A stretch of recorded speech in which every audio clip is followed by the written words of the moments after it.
What if the biggest hiring mistake entrepreneurs make is believing they have to do it all themselves?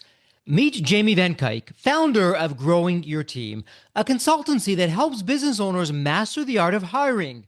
With over 15 years of leadership experience, Jamie transitioned from corporate management to entrepreneurship, recognizing the unique challenges business owners face in building effective teams. Jamie developed the H.I.R.E framework to guide business owners through the hiring process and ensure they find the right fit for their team. Her approach emphasizes clarity in job roles, understanding company culture, and strategic onboarding. Through her podcast, Growing Your Team, Jamie shares insights and strategies to help entrepreneurs avoid common hiring pitfalls and build teams that support business growth. Jamie's mission is to empower business owners to become confident leaders who can delegate effectively and build teams that align with their vision. And before we start the episode, a quick word from our sponsor, Deep Wealth and the Deep Wealth Mastery Program. Here's Sanjay, a graduate of Deep Wealth Mastery, and he says, the investment I made in the Deep Wealth Mastery Program, it's a rounding error compared to the value created today and the future value I'll receive. Or how about William, who says, and I love this, a company that's attractive to sell is also a great one to own. The Deep Wealth Mastery Program gives me the best of both worlds. Now, speaking of growth and adding value, check out what Leon says. He says that the Deep Wealth Mastery Program changed how and who we hire. We've now begun to hire talent today that we never would have hired if it weren't for the program. The talent we're hiring today is helping both increase our growth and profits and our future enterprise value. Man, I love that kind of feedback because it's that kind of feedback that's what gets me out of bed every day. Deep Wealth Mastery System, it's the only system based on a 9-figure deal. That was my deal. And as you know, I said no to a 7-figure offer, created a system that we now call Deep Wealth Mastery. And that's what helped myself and my business partners welcome from a different buyer, a different offer, a 9-figure deal. So if you're interested in growing your profits, preparing for a future liquidity event, whether that's 2 years away or 22 years away, and if you want to optimize your post-exit life, Deep Wealth Mastery is for you. Please email success@deepwealth.com. Again, that's success, SUCCESS at deepwealth.com. We'll send you all the information about Deep Wealth Mastery, otherwise known as the Scale for Ultimate Sales System. That's where you want to be. You want to be with other successful business owners, entrepreneurs, and founders just like you who are looking to create market disruptions. Whether you're a startup, whether you've been in business for 3 or 4 decades, whether you're manufacturing, whether you're high tech, SaaS, low tech, whatever the case may be, come in and network with other business owners, with other businesses just like you, because they all want to lock in their financial freedom and enjoy both success and fulfillment. Again, that's a 90-day Deep Wealth Mastery Program. It has your name on it. All you need to do is take the next step. Please send an email to success@deepwealth.com. Welcome to another episode of the Deep Wealth Podcast. So, Deep Wealth Nation, we have a saying here at Deep Wealth: show me your team and I'll tell you your future. So, Deep Wealth Nation, what's your team like? Are they where they need to be? Do you have the right people on the right bus, sitting in the right seat? Or do you maybe have some gaps out there? I know if you're speaking to Jeffrey, myself, in the early days, wow, I wasn't even on the right bus most of the time. I was doing everything wrong. Well, we're going to help you with that. We're going to put an end to some of those bad habits that you may have or things that you shouldn't be doing that you don't even know about with our very special guest today. You heard the official introduction. We have a very special guest in the House of Deep Wealth, a fellow entrepreneur, a fellow podcaster. Jamie, welcome to the Deep Wealth Podcast. An absolute pleasure to have you with us. There's always a story behind the story. Jamie, what's your story? What got you from where you were to where you are today? Well, hello. Thank you so much for having me today. So my story, I'll try to make it as short as possible, but there is a lot of curves, a lot of things that go into it. So I knew probably from when I was in college, I always wanted to run my own business. My dad he ran his own business when I was growing up, and I got to see a lot of what he did. And even though he worked really hard, I got to see the flexibility he had over his own life and being there for us kids. I knew I didn't want to take over his business, so I was just like, what do I want to do? I don't know. I'm going to go work for other people and learn as many skills as possible while I figure out exactly what I want to do for my own business. So I went into marketing, worked for an international marketing firm for a few years, got into leadership, and really learned a lot of leadership skills while I was there. Fast forward to shortly after I had my second daughter, I returned back to work after maternity leave. And after a few months, I just wasn't feeling it anymore. I was having a hard time finding a good, reliable daycare for my second daughter. My parents were watching her when I first went back to work, but my parents are snowbirds. So I live in Florida. They spend half the year in Florida, they spend half the year in New York. I always knew come summer, they'd be gone. And finally, one day, it was just one of those days where everything was going wrong, where it's just like, today everything's going wrong. It's a today thing. Tomorrow will be better. But it was just one of those days where everything was just draining. And finally, I just go, I am so tired of all this. I'm so tired of trying to find a daycare. I'm just going to quit my job and become a stay-at-home mom. And I thought about that for 30 seconds and then said, who am I kidding? I am a very career ambitious woman. I will never be long-term happy being a stay-at-home mom. It is just not for me. So what else do I do? What else can I do? And I was just like, you know what? I think this is the kick I need. I think this is the kick I need to start the business that I've always been talking about. I can do it. I can start it slow while I have my daughter at home, get her a little bit older so that way she can go off to preschool and then I can be a full-time businesswoman. But take a little bit to build that business. And the business that I was building at that point in time, my ex-husband and I, we were always talking about starting a software development company together. He's a software engineer. I was the leadership side. We had these ideas of an app that we were going to build. And so I told him one day, I was like, I'm going to quit my job. I'm going to learn how to program so I can help you build this app because he's really risk adverse. So I knew from a lot of things that he was never going to take the leap to quit his job until we had something solid that he could grasp onto. Well, I lasted about 6 months learning how to program and realized I hated it. I hated it so much. I was good at it, but I hated it. I was miserable every day. I kept telling myself, well, I just have to wait until we have something that we can go out and get funding for. And then with the funding, I can hire a software developer and I can be on the leadership side. But realized I didn't even want to be on the leadership side of software development. It was an industry that it just didn't light me up. And so I was like, what do I do? And I was lucky enough that when I left my corporate job, they kept me on as a consultant for about 6 months. And with that consulting projects that I was doing, it was all around leadership development. And so I realized I like doing consulting work and I like doing consulting work in the leadership development space. So let me see what I can do in that area. But my problem was I didn't have a huge network. I didn't really know what to go out and sell. So I was like, I'm going to use my chamber membership that I have. I'm going to go talk to a bunch of people. I'm going to find out what are the problems, do that market research, and then figure out exactly what I should go and pitch companies and also build connections so that way I could have a foot into the door so I can have those meetings. And when I would go to these chamber events, I kept finding myself speaking to small business owners over corporate representatives. And at first I was just like, well, this isn't really who I want to talk to. I was like, but let me see what I can learn from them because business problems are business problems. They might look different in larger companies, but some of it's the same.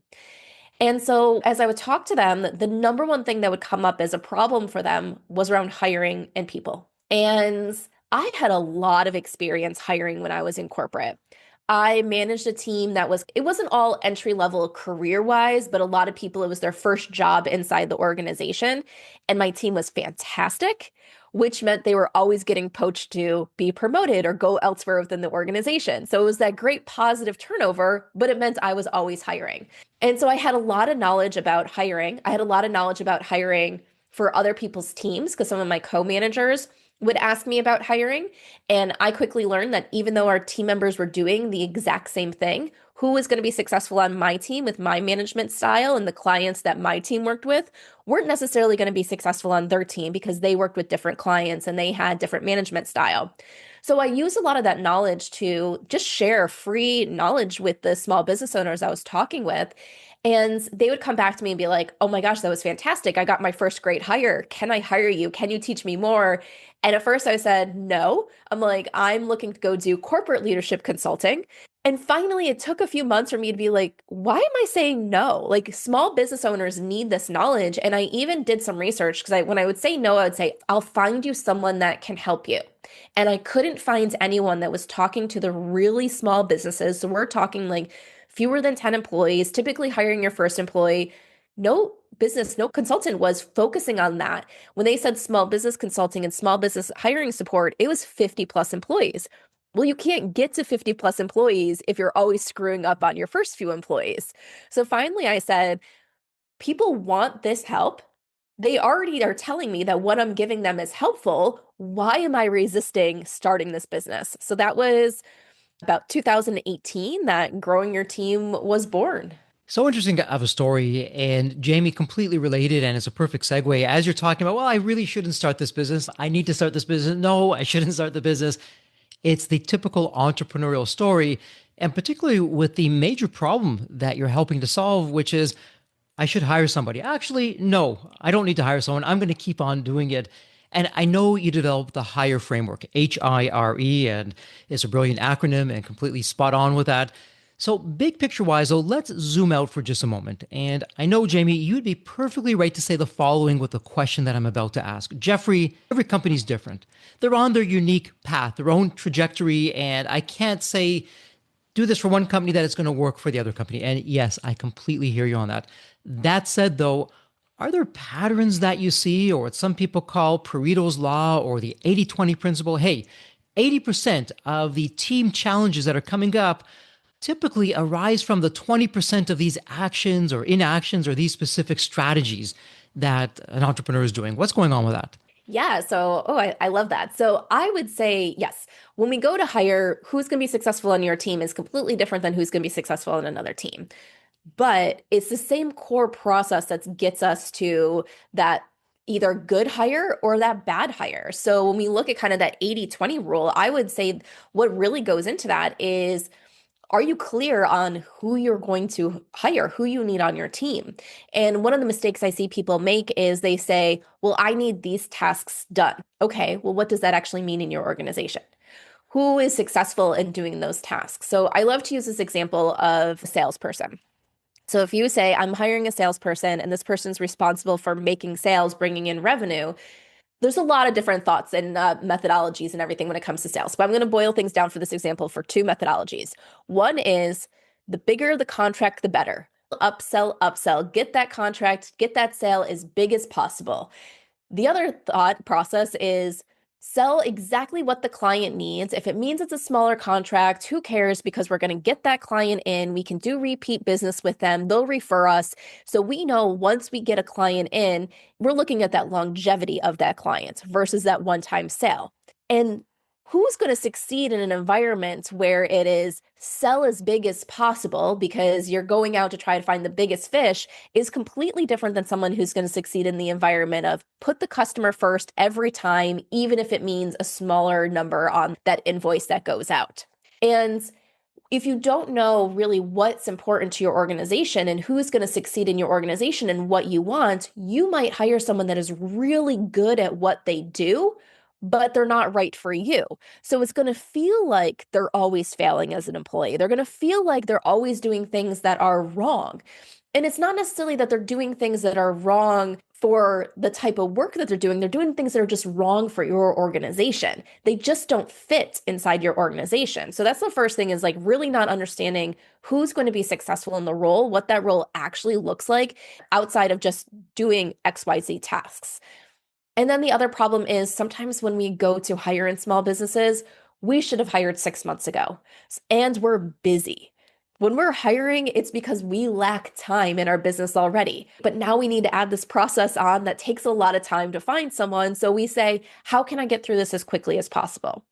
And that typically means we shortchange ourselves through the hiring process. We don't spend time doing really good quality interviews. We don't spend time even before the interview figuring out what should we actually ask this person to determine if they're the right person for us. We don't spend the right time sorting through candidates. We say, ooh, this one feels good enough. I'm going to go with this person. But sometimes we're listening to our emotions and we're not actually determining and figuring out if this person is qualified for the role. So when you talked before about the bus and having people in the right seat in the bus, there's this thought process from corporate is if someone's great, if someone's passionate, just get them on the bus and we can figure out the right seat later. But that doesn't work for small businesses because when you start out, you're riding a motorcycle. It's just you. There's no room for another person. And then you're adding that sidecar. Well, now there's only the main seat that you're sitting in and then that sidecar. There's no other seat to put this person. So if they're not right for that sidecar position, they don't belong in your organization at that time. So you have to figure out who do you need now because there's not other seats to move them to. It's not until your company gets really large that you can say, okay, this is a great person. We have them in the wrong seat. Let's move them over here instead. They're either the right fit or they don't belong in your organization when you're a smaller business. So true and very interesting. And as you're talking about so much, I'm just reviewing in my own mind on my own journey and lessons learned. Let me ask you this though. I know there are people in the Default Nation that are saying, "Hey, Jamie, I hear you. It's a great story. Yes, we do need help hiring, but it's always a but. We Right? don't have the budget to bring somebody on board. And I will have our HR, if they happen to have an HR person, or I'll continue doing it myself, or I'll have my assistant do it." And on paper, maybe that cuts it, but it really doesn't. So, what would you say to that person of the return on investment, the ROI they're going to get with working with a professional like yourself? Yeah. So, first off, when it comes to working with growing your team, we have many ways that we work with clients. So, we do full service recruiting. That can cost a lot of money. And there are some positions where it's a great return on investment. Then there's other positions where we talk to people, we're like, oh, you're going to hire a part time assistant that's going to be working for you 5 hours a week. Maybe it's not worth spending the thousands of dollars to have us do the full service recruiting. So, we have other things that we can provide guidance and support through the hiring process that's not a huge investment. But one of the things I like to point out to people is there is a significant cost to a bad hire. So when you bring someone in and they're not the right person, you have to think about you spent time, or if it wasn't you, a team member spent time interviewing. They spent time, well, before the interviews, sorting through resumes. So you sort through resumes, you interview, you're probably doing multiple rounds of interviews, or at least you should be doing multiple rounds of interviews. You make your decision. Now you're bringing this person in and they have to be trained. Well, if you did all that with the wrong person, that's all this time that's being spent that's not providing you any value. You're not getting a positive return on your investment. So then this person's on your team. You're paying that person who's not a good fit for your organization. You then have to, if they don't work out, you have to repeat all those steps. And sometimes when someone doesn't work out, depending on who they are in your organization, they created an impact that cost you money. Maybe they lost you a client or they caused damage to a client relationship where now you have to go back and fix it. So maybe you had to discount something or you had to give the client something extra to make up for it. They possibly, if you are product based, ruin some of your inventory, ruin some of your equipment. They did things like not maliciously, but just simply because they made mistakes. They weren't the right person for that role. So there's that cost of the errors that they did while they were there. And when they're the wrong hire, they're more likely to make those errors while they're there. There's all those costs that add up. And they say typically it costs a company around at least $7,000 every time they hire. And that is the calculations of how much time you have to spend when you're hiring. Because remember, your time is valuable as a business owner. If you put a dollar value on your time, we're looking at your time you spent, what you're paying that bad hire, the mistakes they made, and everything. You're looking at least $7,000. And that number's probably actually higher now because I think that number, the last time it was calculated that I saw, it was a few years ago. So, and the higher level the position is, the more that is. It can cost up to, for high level technical positions, up to a year's worth of that position's salary to go through, hire someone that's the wrong fit, deal with them on your team while you're figuring out that they're the wrong fit, firing them, and then rehiring. So there's a big cost. And sometimes we don't see it because we're not handing that money over to a hiring consultant or someone who's going to help us. But it is there in our business. It is impacting our bottom line. It's huge in terms of, okay, the money I'm literally losing because it's the wrong person in the seat. Then you factor in the opportunity cost. It just keeps on piling on. And a lot of the times, Yeah. it's an invisible cost. We don't see it. Let's talk about culture for a moment because the wrong hire, it can be like a cancerous kind of effect on the culture itself. It becomes toxic. The wrong person doesn't fit in with the culture. It becomes a really bad feedback loop. So when it comes to the right hire, having a rich, vibrant culture, that's actually step two in our 9 step roadmap is one of the X factors, having a terrific culture. Why don't you walk us through how the right people, the right team can really make a huge impact on culture? Yeah, so this is a great question because, yeah, the culture really matters. These are people, your team is working together. They are working together typically very closely when you're a smaller business. And if you put someone in there that doesn't fit in your culture, it's like the gears grinding together daily. There is those things that make it go from, I like working here to this is a place I don't want to be. It doesn't matter if the job actually fits what their passions are, what they want to be doing, their skills. If there's that person that makes that workplace miserable, they don't want to be there. They're not going to do their best work. So bringing in someone who doesn't fit your culture impacts everybody. For you as the person who's going to be leading them or whoever the other manager is on your team, when someone doesn't fit into the culture, it's one of those things where sometimes you're like, I can't put my finger on it, but something's just not right here. And sometimes it's really hard because sometimes they could be good at what they do and you're like, they're producing the right things, but I hate having that team member on my team. I hate it. They take so much time. And you have to start dealing with this pettiness across the team versus just having a highly functioning team together. And a lot of people view culture as when they think of it, they're like, we're going to go out and get a drink together after work on a Friday afternoon. And that's not culture. Yes, you can become friends with your coworkers, you can become friends with your team members and your employees, but that's not what we mean by culture. By culture, we mean what does it mean to work together? How do you approach things in the office? How do things feel seamless in the office because everything just flows? How do you approach things with clients? How do you approach things internally? What do deadlines mean here? Are you the type of culture that it's just, well, deadlines are suggestions. We're just go with the flow and our clients are okay with that? Or are you a culture where it's like deadlines are the end all be all and we work a week ahead and things like that? It's what makes it so someone is going to fit in, that their work style matches yours. So when it comes to culture, a lot of times we think of work style is how we really go about finding the people that are going to fit into a culture. And with that in mind, let me ask you this. So, Jamie, it's the good old Goldilocks scenario. If I hire for a position too early, not great. I'm spending money. The person's probably bored out of their mind. There's nothing to do. If I wait until it's too late, okay, we have upset customers. We're falling behind. There's a lot of stress. There's a lot of pressure. Ideally, and I never really was able to hit this mark myself in my companies, there's always the latter where, okay, we need someone yesterday. Let's get going on this quickly. When is the right time to hire? What are the telltale signs? Okay, we don't need the person tomorrow. That said, let me start looking because we do need somebody. Yeah. So with your business, the one thing I will say is if you're a business that has seasonality, sometimes that low point is a great point to hire because things are going to tick up and you have that opportunity to train before things get busy. But let's just like look at some of the signs that it is time to hire. And I encourage business owners to really review these in their business at least once a quarter, if not more frequently, to say, am I identifying these signs? So that way, is it time to hire, whether it's that very first person or that next person?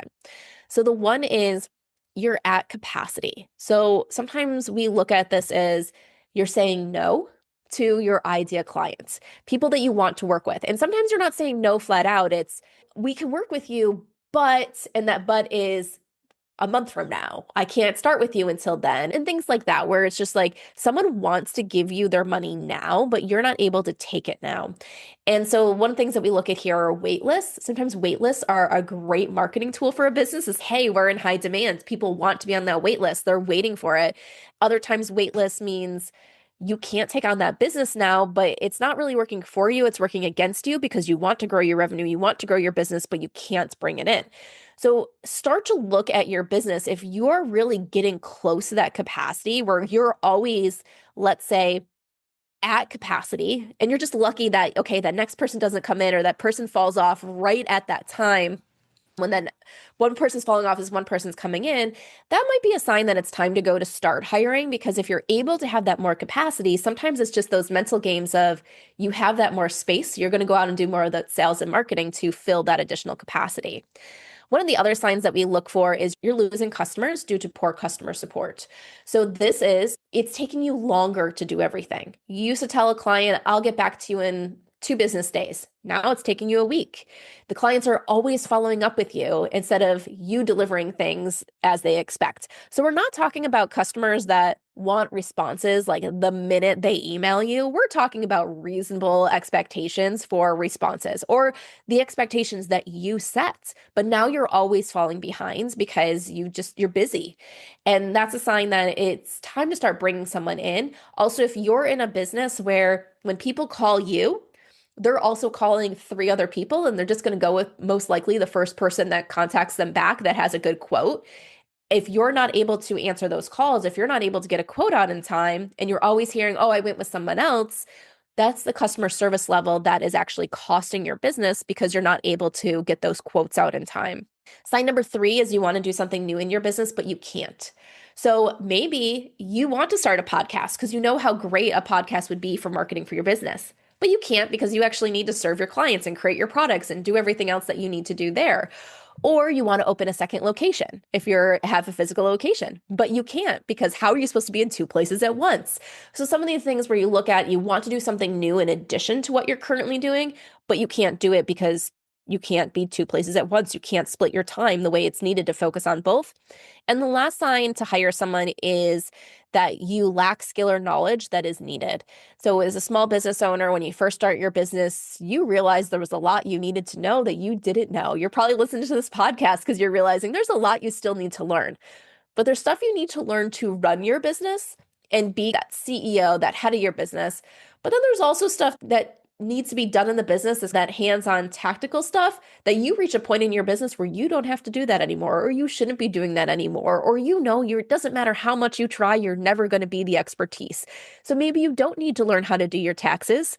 You need to hire the expert who's going to go do that, the CPA. You don't need to know how to do every sort of digital marketing and ads. You can hire someone to go do that because it's not worth your time to do it anymore. And one of the things I will say when it comes to hiring, when we say like, well, too early, too late, I don't have enough work for a full-time person, that's fine. Start small. If I only have enough work for 10 hours a week, but I need this type of work in my business, hire someone for 10 hours a week. Yes, that might mean that as more work can go to that position, that person might not be able to take it on, and you might have to hire someone else to replace them with. But that's better than waiting until you have enough work for a full-time position. So start small. You can also, for certain things in your business, hire contractors or freelancers to support you for a little bit instead of jumping all into a full-time position. Not every position needs to be full-time at first.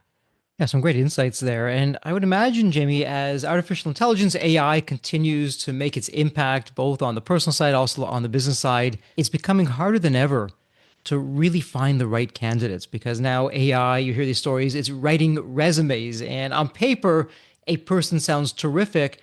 If we're not paying attention or we don't have the right kind of system in place, well, maybe the best job that person did was in the interview or on the resume itself. And now we bring them on board.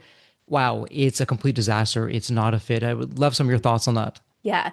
Yeah. So I hear a lot about people being upset because AI is helping people write resumes. Well, guess what? There's been whole industries out there for years of people helping people write resumes. Career centers in colleges help people write resumes. You can literally hire someone to do it. Now it's just a different tool that's helping someone do that.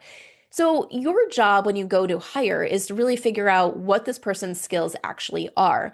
Even if someone wrote their own resume, the few words that I put on a resume don't really tell you a whole lot. They're only telling you like the tip of the iceberg. And I could have a saying on my resume and someone else have that same bullet point on their resume, but what it means to us and why we put it there could be completely different. So one of the things I always say is a resume is a gatekeeper to determine who should get an interview. And you should know what to look for on that resume to say, yes, this person gets an interview, or no, this person does not get an interview. And I've seen a lot of this with my clients in the past is they let things sway them when they're looking at resumes that don't matter. Like I remember one of my client, we were going over and she goes, okay, I'm going to bring this person in for an interview. And I asked her the question. I was like, why?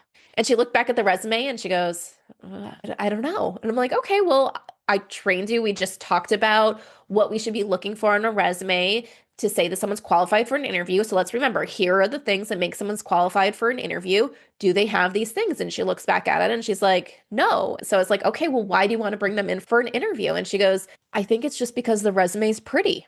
When I talk about that example, people always laugh, like you could just chuckle as well. But this happens all the time. And we hear it and we think it's silly. And everyone goes, I wouldn't do that.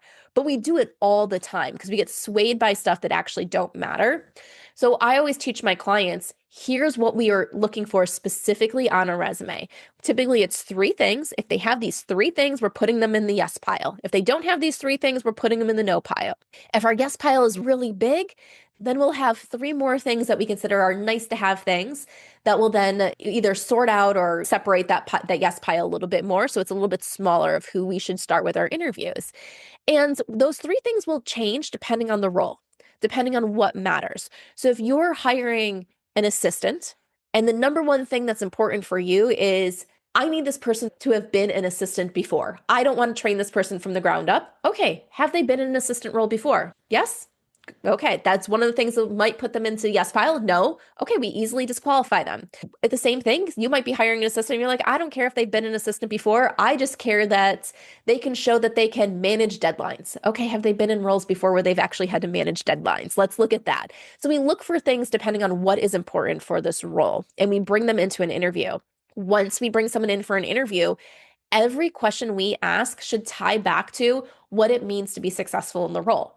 So we don't believe in any generic interview question guides here growing your team. We make sure every interview guide that our clients use, that we create for them or we guide them to create themselves, is 100% specific to that role and to that ideal candidate for that role. So every question can tie back to say, yes, this person has what I need, or you know what, that was a good sounding answer, but it actually doesn't fit with what I'm looking for.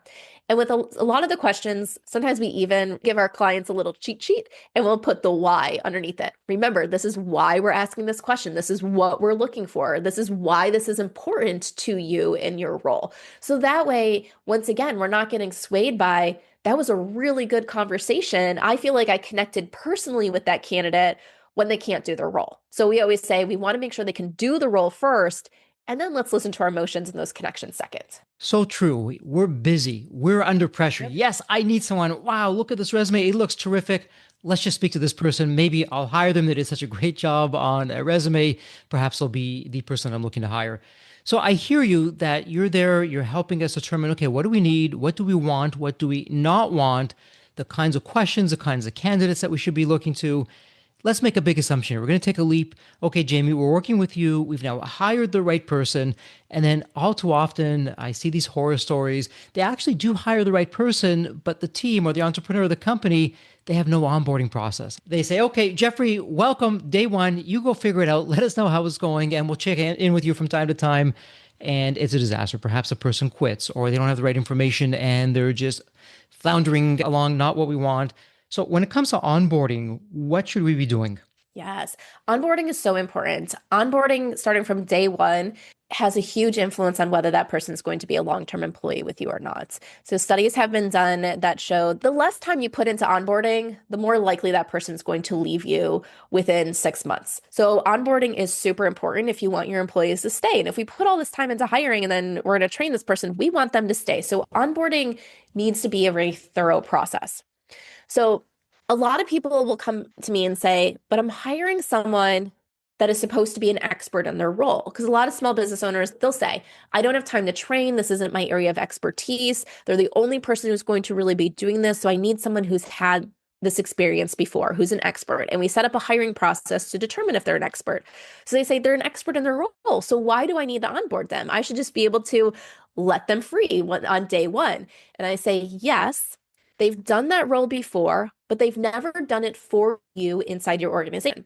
So onboarding typically has two different phases. One, it's teaching them what they don't know in order to be able to succeed in their role. So the skills. So sometimes you're going to bring someone in that says, you know what, they have 4 out of the 5 essential skills, and I'm willing to teach them on this 5th one. So we have to make sure that we actually teach them on that 5th skill that they need in order during the onboarding process. But other times we're going to say they have everything that they need. I don't need to teach them on any skills, but I'm teaching them how to do those skills inside my organization.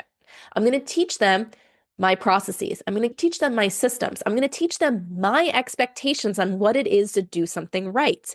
So typically, when a new employee is not working out, even though they have the skills, it's because there's been no training on what it means to do those things right inside the organization. So the new employee is making up their own assumptions.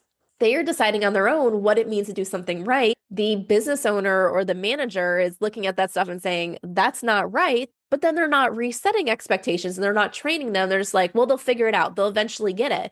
And then it's this whole thing of the employee still thinks they're doing things right, saying they didn't get any negative feedback, they didn't get any constructive criticism. They're like, I'm doing things right, I'm doing things well. And then the business owner or the manager is like getting more and more upset because they're not doing things right.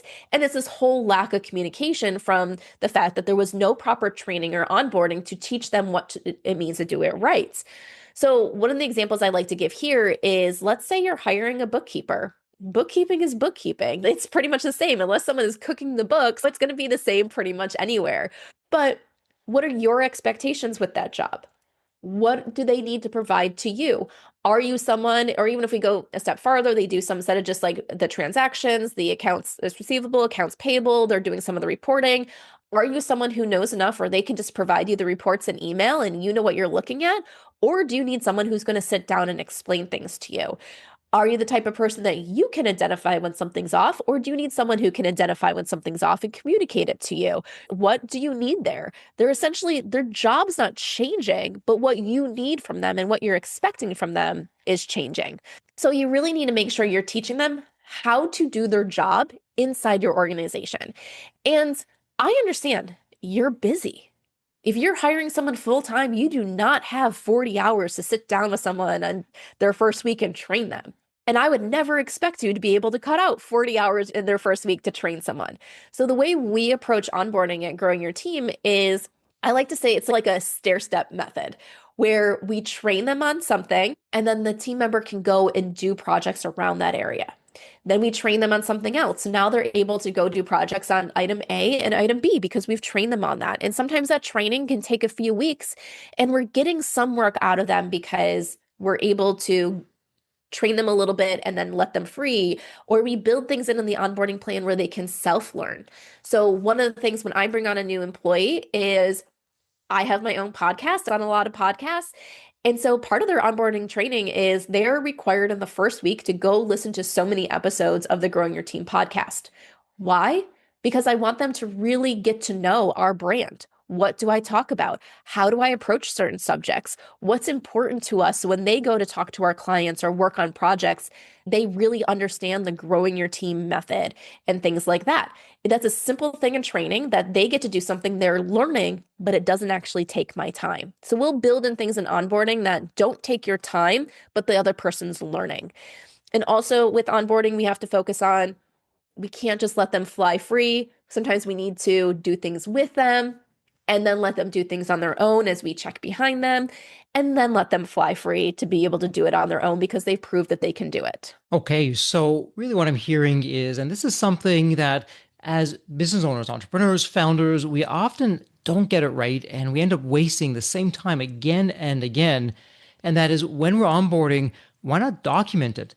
It could be something as simple as I'm just going to record. We're having a conversation right now, you and me. You know what, Jamie? I'm just going to record it. Not perfect, but when you get promoted or you move on and the next person comes in to do what you're doing, okay, they're going to watch this and see what we're doing. Or, hey, Jamie, part of your new description of what you're doing here is I want you to write down everything that you're doing so that when you want to take a vacation or you want to get promoted, whoever's going to come in and help out, they know exactly what to do. And over time, we build this up and we have this internal knowledge base. It could be a wiki, it could be a cloud document, whatever it's going to be, something where the entire team can modify, update, take a look at to begin to answer questions. Thoughts about that? Yeah, so I love that. And because it's one of those things, like I always tell people before you bring in that first team member to do that role, don't spend too much time creating your training ahead of time. And the reason I say that is because you'll forget to train on things. You'll forget a step in there because it's so ingrained. I don't know if you've ever seen it, but there's these videos. And I know back when I was in high school, one of our teachers did this for us as well. It's writing directions to make a peanut butter and jelly sandwich. And we're like, making a peanut butter and jelly sandwich is so easy. But there's videos now, and there's this one, it's hilarious. And it's like all the students, they forget to even say to take the bread out of the bag, to open the jar of peanut butter, to use the knife, to dip into the peanut butter. It's just because you focus more on these like high level things. And because there's so many things that just come second nature to you. And it's the same with training. We will forget things that become second nature to us. But if someone has never done that before, they don't know that little step is needed. So I think sometimes recording things as you're going through it. So even if you're not speaking out loud every step, people can see it. But then sometimes as you go and train that first person, you'll realize, oh, I forgot to tell you that. Oh, I forgot that was important. I forgot that I do that because it's so second nature. But you're right, you've never done this before. So sometimes we have to train someone one time in order to catch all the little things that if we just went through and created that training before that person ever arrived, we would forget. And Jamie, as we talk about bringing you on board to help us out, it reminds me of a typical scenario where, okay, my taxes are coming due. I'm not going to take it to the accountants. I don't want to pay them. So I'm going to learn the tax code. I'm going to learn how to fill out all these forms. I'm going to do all the numbers myself. Same thing with hiring. If we're busy, if we have bigger things to do and we're not focusing on this like you are, this is all that you do. You breathe this stuff. You go to bed thinking about it. You wake up thinking about it, that I can bring somebody like you on board. So, what does your process look like? You've now come on board with us. Okay, Jamie, help us out. We have this position or these positions that we need some help filling with. Go at it. What do you need from us? What's going to be happening? So, what should we be looking at time wise? How long does it typically take? And then, what should we expect? What's the secret sauce that you're bringing to the table? Yeah. Yeah. So I would say our secret sauce, we'll start there because all the ways we work with clients, we really start here with our secret sauces. We're not putting butts in positions. We're finding that right person for that right seat in your organization. So we start off every project with what we call the hiring kickoff call, where I walk my clients through a series of questions to really understand who is going to be successful in this role. So not just the tasks, but also that work style, that culture, that everything, like what's important about this role. So we can really develop who that idea candidate is. And then everything else around the process is designed around that idea candidate. So we might hire an assistant for your business, an assistant for another business, and that business does the exact same things as you do, but it looks completely different. Or whether it's a head of HR or whatever it is, we want to figure out what does that mean for you to be successful. So we develop that idea candidate. We then work with clients in three main ways. So our basic package is we write the job post, we write the interview question guides, and then our clients go on their own and execute it. So that's typically have clients that understand the hiring process. They're just too close to their business or they don't have time to write a good job post or interview question guides. So we write those for them. They go off on their own and execute everything. We then have our two packages where we are heavily involved in the process. So the one is our consulting package, where once again, our clients are doing the work, but we are guiding them every step of the way. So we create the interview guides for them, we create the job post. We are then teaching them and guiding them every step of the way and holding them accountable to get through the process. We then help them create their onboarding plans once they've hired someone as well. So with that, I typically say with our consulting, probably from beginning to end, we're working together for about 3 months. And a lot of that is as small business owners are busy. So sometimes it's just that reminder of, okay, we got to get these interviews on this calendar. We got to get this done. You got to make a decision. So we're helping them move forward and through the process. Our goal as a client goes through that consulting process once because they're learning a lot. And then they either go down to where future positions, they just have us write the job post and interview question guides, or they move up to our top tier package, which is our full service recruiting. So with full service recruiting, we take over most of the process. That way, the business owner can focus on actually running their business and serving their clients and doing everything else that they need to do. So after we write the job post, we post it. Growing your team reviews all the resumes, growing your team completes all the first round interviews, growing your team coordinates with the candidates for the second round interviews that are done with either the business owner or a representative from the business. We handle all candidate communication and everything. So that way we take over a majority of the work.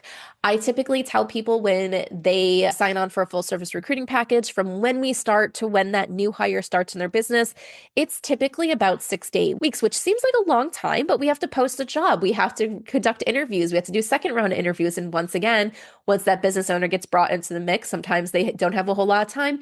And once you make your decision, typically people have to give at least 2 weeks notice of their current job before they can come on and join you. And even if they don't have to give 2 weeks notice, you typically need time as a business owner to get ready for them. Make sure that onboarding plan is right. Make sure their computer is going to be set up. Make sure any equipment that you need or logins is ready to go. So that way they feel like when they show up on day one, that you were actually expecting them and not having someone start and have nothing ready for them. Okay, so it sounds like it's a done for you system. It's not a cookie cutter approach. You're coming in, you're taking a look at what do we need? Okay, Jeffrey, here you are. This is your culture. This is your team. This is what you really want. This is what you thought you wanted, but No, we've done the needs assessment and you're actually over here, not there. So you're putting that all together from the sourcing of the right candidates all the way through to, yes, this is the one, two, three people that any one of these you can hire, you can't go wrong. And then once that's done, what I'm hearing you say is, okay, here's the onboarding plan. Here's what it's going to look like on day one. Here's what it's going to look like on day 101. How am I doing with that, Jamie? Yes. Yeah, so that's a great way to say it. We like to look at it as like we're the matchmakers. So we're helping you realize who's going to be that successful person. We're helping you identify through the process how to identify once you know who the successful person is, how to identify if an individual is that right person, and then making it so you go through that process correctly, that you're not is we like to sometimes refer to it as dating. You're not expecting that engagement ring on day one. Like, how do you work up to that? How do you make sure that you're not throwing in the towel for something that's actually going to be really successful? Okay, so some terrific insights there. And so let me ask you this. As you look at where we are right now, and the workplace is changing so much, and just before we go into wrap up mode, we have work from home, work in the office, all these different kinds of headlines and culture clashes. And simply, some jobs can't be work from home. They have to be in the office for any number of reasons, or in the plant, or whatever the case is going to be. But big picture wise, Jamie, where are you at today as we record this conversation? How should we be thinking about again, the culture, work from home, work in the office? Where are things now? Yeah, so I think there's still a very big mix all over the place. I think small businesses are doing a lot more successful when it comes to work from home than a lot of larger corporations, mostly because if we start allowing employees to work from home, sometimes it's because us ourselves have been working from home. So that's been our culture from day one. I think as a small business owner or any business owner, you have the power to make the decision of what you want your culture to be, whether that is a full in office, whether that is we are all fully remote, or whether that is a hybrid. So don't let other people sway you. Don't feel like you have to bring everyone into office if you don't want to be a fully in office. And don't think you should not dictate that your employees have to be in office when that feels right for you. So you get to decide what is right for you in your business. And then just make sure you're building the business that is right for it. One of the challenges that corporations have faced when it went from everyone go to work from home when things were shut down with COVID was they didn't have processes set up for working from home, really. They allowed people maybe to work from home occasionally, but they weren't set up to be strictly work from home. And then they put band-aids on gaping wounds because they knew eventually things would come back to the office. And so if you are going to have a culture where it's hybrid work or work from home, you just need to make sure your systems, your communication tools, all that stuff works no matter where people are.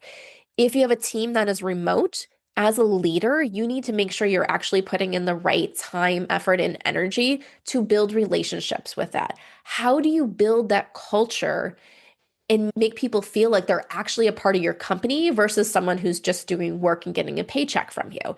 And that's different when you're not having that bumping into each other in the office.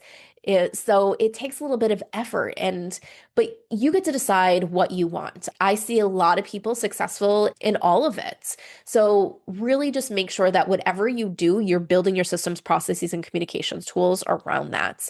I'm recently working with a client that they had been all in person because they own a warehouse, they're building things, they're making things. And so, as you said, like certain positions can't be remote, they can't be hybrid when you actually have to physically be there to make the product.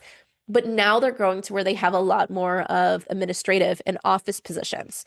So they're really in that thing of how do we balance this out and what does this look like? And so one of the things that they said is for right now, they don't have any 100% remote working positions because their core of their business is in that location and they want to make sure that everyone is a part of that core of the business, that they're all seeing it. So they have some hybrid roles where they're like, this position doesn't need to be here 5 days a week, but they at least need some sort of presence in the office so people know each other's faces and they continue that culture that they've always had. Will that change in the future? Maybe, but for right now, that physical presence is important to their culture. Okay, some terrific insights there in terms of, okay, what do we want? Where's the marketplace at? What's the culture like? And how can we find a win-win-win for everyone? Always some terrific advice on that side. And speaking of advice, As we go into wrap up mode, it's a tradition here on the Deep Wealth podcast. Jamie, I have the privilege and the honor for every guest to ask the same question. So here's the question. Let me set this up for you. It's a really fun one. When you think of the movie Back to the Future, you have that magical DeLorean car that will take you to any point in time. Jamie, it's tomorrow morning and you look outside your window. This is the fun part. Not only is the DeLorean car curbside, the door is open, it's waiting for you to hop on in, what you do. You're now going to go to any point in your life. Jamie, as a young child, a teenager, whatever point in time it would be, what would you tell your younger self in terms of life lessons or life wisdom? Or, hey, Jamie, do this, but don't do that. What would it sound like? Oh, I love that. So I'm thinking like, first I was thinking is like, when would I go back to? So I think I would just go and tell myself that not everything is going to work out the way you expect it to, but everything is bringing you something positive. So even the things that don't work out, don't stress so much on what went wrong, but focus on what you learned so that way you can build that stronger future. That's terrific advice. So, as entrepreneurs, how easy is it for us to say, oh, I did this wrong, or I failed at this, or I failed at that? What I'm hearing you say is, hey, sure, maybe it didn't go exactly as you wanted, but what went well? What went right? It's a terrific way of really celebrating the wins, enjoying the journey along the way. Yeah. Well, and I think it's also like in the stuff that went wrong, there's sometimes a lot of positive stuff that was in that journey that led to that poor outcome. But if we only focus on that outcome, we missed everything along that journey that was actually positive. Some great insights and advice. And Jamie, speaking of advice for the Deep Wealth Nation, if they have a question, they want to speak with you, perhaps they even want to work with you and help you have them on board the right team members to get them on the right bus in the right seat to take the company to the next level, where is the best place online to reach you? Yeah, so you can go to growingyourteam.com. From there, you can schedule a meeting with me. You can check out the Growing Your Team podcast, read more about our services and everything that we have to offer. And yeah, so that's the best place to go. So growingyourteam.com. And Deep Wealth Nation, the great news is it doesn't get any easier. It's a point and click. It's all in the show notes. Well, Jamie, it's official. This is a wrap. And as we love to say here at Deep Wealth, firstly, congratulations. And as always, may you continue to thrive and prosper while you remain healthy and safe. Thank you so much. So there you have it, Deep Wealth Nation. What did you think? So with all that said, and as we wrap it up, I have another question for you. Actually, it's more of a personal favor. Did you find this episode helpful? Have you found other episodes of the Deep Wealth Podcast empowering and a game changer for your journey? And if you said yes, and I really hope you did, I have a small but really meaningful way that you can actually help us out and keep these episodes coming to you. Are you ready for it? The dramatic pause. I'll just wait a moment. Drum roll, please. Subscribe.